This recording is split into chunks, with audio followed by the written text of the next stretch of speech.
¿Alguna vez te has preguntado cuáles son las raíces genéticas profundas del pueblo mexicano? Hoy exploraremos una historia que se remonta miles de años atrás, mucho antes de que los barcos españoles llegaran a las costas del continente americano. Una historia escrita en el ADN de millones de personas. Acompáñanos a descubrir qué hacía tan única a la diversidad genética de México antes de la conquista, cómo fue transformada por el choque con Europa y qué huellas han quedado hasta nuestros días. Para comenzar este viaje, retrocedamos en el tiempo, a un México completamente indígena. Antes de que los conquistadores pisaran estas tierras, lo que hoy conocemos como México ya era hogar de una vasta variedad de pueblos originarios. Desde el norte árido hasta las selvas del sur, diferentes comunidades habían florecido durante milenios. Sus lenguas, costumbres y también sus genes eran tan diversos como los paisajes que habitaban. Los movimientos migratorios que comenzaron hace decenas de miles de años dieron origen a poblaciones fundadoras que eventualmente se asentaron en Mesoamérica.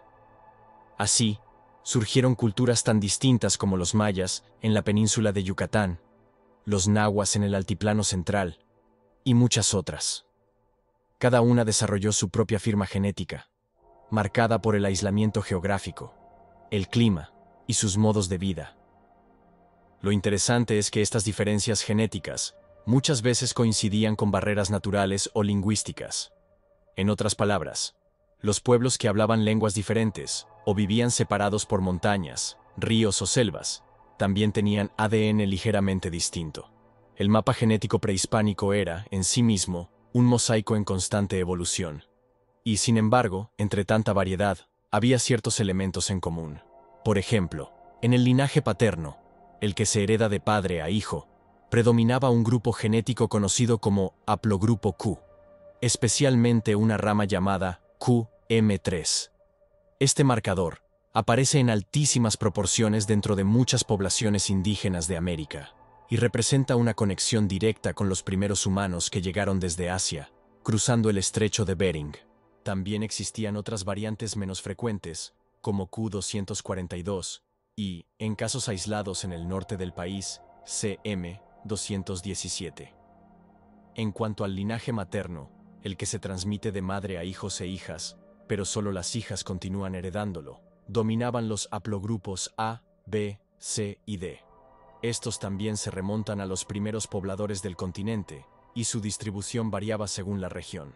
Curiosamente, en algunas zonas del norte también se ha encontrado el haplogrupo X, un linaje raro y enigmático, cuya presencia ha intrigado a genetistas por décadas. Ahora bien, ¿qué significan realmente estos haplogrupos? Imagina que son como apellidos ancestrales del ADN. Son fragmentos de información genética que se conservan casi intactos durante miles de años. Por eso, cuando una persona hoy en día descubre que su línea paterna pertenece al haplogrupo QM3, está conectando directamente con los primeros habitantes del continente americano. Y lo mismo ocurre en el linaje materno. Aunque existía cierto intercambio genético entre los pueblos indígenas, la magnitud de esa mezcla dependía de factores como el comercio, las guerras, las alianzas políticas y la geografía. Por ejemplo, los mayas del sur mantenían redes comerciales activas con otros pueblos mesoamericanos, lo cual propiciaba cierta interacción genética. En cambio, algunas comunidades en regiones montañosas remotas permanecieron más aisladas por siglos. El ADN autosómico, es decir, el que heredamos de todos nuestros ancestros, y que se mezcla en cada generación, revela una historia aún más compleja. Antes de la llegada de los europeos, ya existían procesos de mezcla entre distintos grupos indígenas. No eran sociedades estáticas, sino dinámicas, en constante movimiento y transformación. De esos encuentros surgieron grandes civilizaciones como la mexica, la tolteca o la zapoteca. Todo esto cambió radicalmente en el siglo XVI. La llegada de los españoles en 1519 marcó un punto de quiebre. La conquista no solo transformó la política y la religión de los pueblos originarios, sino también su estructura genética. Las enfermedades traídas desde Europa, como la viruela, el sarampión y la gripe, causaron estragos. Al no tener defensas naturales, muchas comunidades fueron prácticamente aniquiladas. A esto se sumaron sistemas como la encomienda, que desplazaron y explotaron a millones de indígenas, desarticulando sus redes sociales y territoriales. Pero, paradójicamente, de ese caos emergió una nueva configuración genética: la mezcla entre europeos e indígenas. La mayoría de los colonizadores eran hombres, y aunque no todos fundaron familias, muchos establecieron relaciones con mujeres indígenas. De esas uniones nacieron los primeros mestizos, una nueva capa social que pronto se convirtió en la mayoría de la población virreinal. Y con ellos, nació también la base genética del México moderno.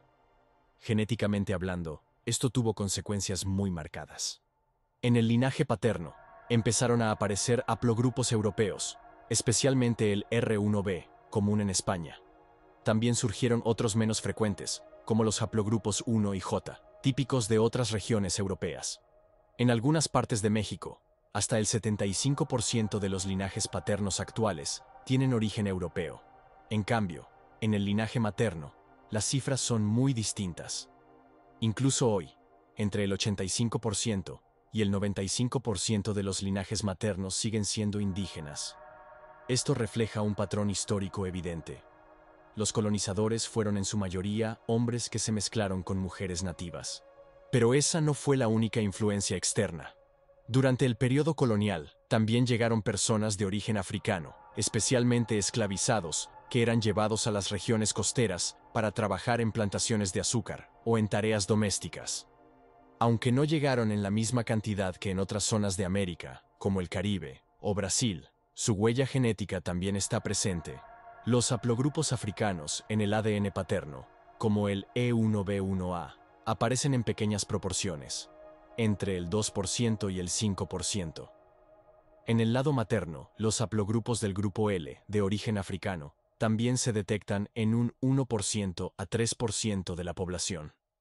Aunque estos números parecen bajos, son una pieza fundamental del rompecabezas genético del país. A pesar de las epidemias y el mestizaje, muchas comunidades indígenas lograron sobrevivir, especialmente en regiones montañosas o poco accesibles, donde la presencia española fue limitada. En esos lugares, aún hoy se conservan rasgos culturales y genéticos prehispánicos con muy pocas alteraciones. La distribución genética dentro de México es, por tanto, profundamente regional. En el norte del país, especialmente cerca de la frontera con Estados Unidos, predomina la ascendencia europea. Esto se debe a factores históricos, migratorios y económicos. En contraste, en estados del sur como Oaxaca, Chiapas o Guerrero, la ascendencia indígena es más fuerte. Las regiones costeras, en cambio, presentan una mayor presencia de linajes africanos debido a la actividad comercial y a la esclavitud colonial. A esto hay que sumar siglos de migración interna, campesinos mudándose a las ciudades, familias buscando mejores oportunidades, o desplazamientos forzados por conflictos. Todo esto ha contribuido a una mezcla genética aún más compleja. El ADN autosómico, el que representa la mezcla total de todos nuestros antepasados, muestra esta diversidad. En promedio, un mexicano moderno puede tener entre 30% y 50% de ascendencia europea, entre 40% y 60% indígena, y entre 2% y 5% de ascendencia africana, 8% africana. Pero esto varía enormemente de una persona a otra. Además, hay pequeños porcentajes de herencia asiática, medio oriental o incluso judía, resultado de migraciones posteriores durante los siglos XIX y XX. Y por si fuera poco, estudios recientes han descubierto algo aún más asombroso. Algunos genes presentes en la población mexicana actual provienen de antiguos encuentros entre humanos modernos y neandertales, ocurridos hace más de 40.000 años en Eurasia. Algunas de estas variantes podrían influir en la respuesta inmune o en la pigmentación de la piel. Tras la independencia en el siglo XIX, México vivió periodos de guerras internas, la invasión estadounidense, la revolución y varios intentos de modernización. Todo eso provocó nuevas olas de migración y mezcla. Aunque se promovió la inmigración europea, sus cifras nunca fueron lo suficientemente altas como para alterar la base genética establecida desde la época colonial. Las migraciones internas, de campo a ciudad, de sur a norte, de este a oeste, siguieron modelando el perfil genético nacional. Hoy en día, una mayoría de mexicanos desciende de esa mezcla entre indígenas, europeos y africanos. Pero lo que resulta fascinante es que el linaje materno, el que se hereda de la madre, sigue siendo en su mayoría indígena, incluso después de 5 siglos. Es un testimonio vivo de cómo la historia se escribe en nuestro ADN. La identidad nacional mexicana se ha construido sobre la idea del mestizaje. Pero esa palabra, que suena simple, esconde una historia mucho más compleja. Porque no se trata solo de 2 raíces, europea e indígena, sino de muchas más. Y dentro de cada una, infinitas variaciones.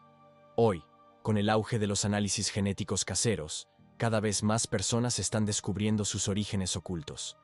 Algunos se reencuentran con sus raíces indígenas, otros descubren ancestros africanos, y algunos se sorprenden con linajes que cruzan océanos.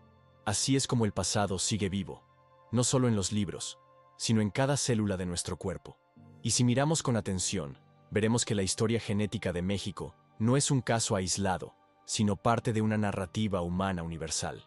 La historia de cómo nos movemos, nos mezclamos y nos transformamos. Porque, al final del día, todos llevamos dentro un mapa antiguo, uno que cuenta la historia de quiénes fuimos, y quizás también de hacia dónde vamos. Si te ha gustado este video y quieres seguir explorando historias fascinantes sobre nuestra herencia y nuestro pasado, no olvides pulsar el botón de suscribirte. Gracias por acompañarnos y hasta la próxima.